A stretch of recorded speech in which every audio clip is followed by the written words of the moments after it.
बातमी साताऱ्यातून आहे। कोयना धरणाच्या शिवसागर जलाशयावर एक भव्य असा पूल तयार होतोय। महाबळेश्वरकडून कांदाटी खोऱ्याला जोडला जाणारा हा 540 मीटर लांबीचा पूल असून या पुलासाठी तब्बल 175 कोटी रुपयांचा खर्च करण्यात आलाय। उपमुख्यमंत्री एकनाथ शिंदे यांचा हा ड्रीम प्रोजेक्ट म्हणून ओळखला जातोय। तर या पुलाचं काम आता 90% पूर्ण झालंय आणि या पुलावरून पर्यटकांना कोयना धरणाचा विस्तीर्ण जलाशयाचं विहंगम दृश्य पाहता येणार आहे। याबद्दलची अधिकची माहिती देत आहेत आमचे प्रतिनिधी ओंकार कदम। पाहूया।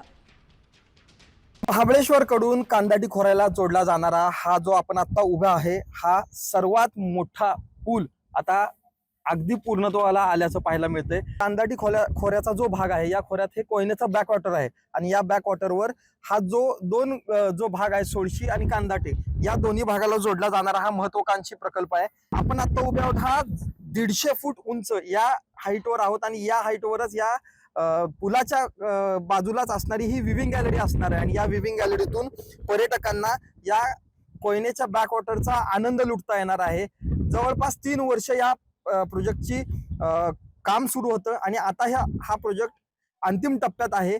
आता काहीच दिवसात हा पूल आहे हा लोकांना खुला करण्यात येईल आणि त्यामुळेच या भागामध्ये पर्यटनाच्या मध्ये पण मोठ्या प्रमाणात वाढ होताना आपल्याला आता पाहायला मिळेल। ओंकार कदम, साम टीव्ही न्यूज, कांदाटी, सातारा।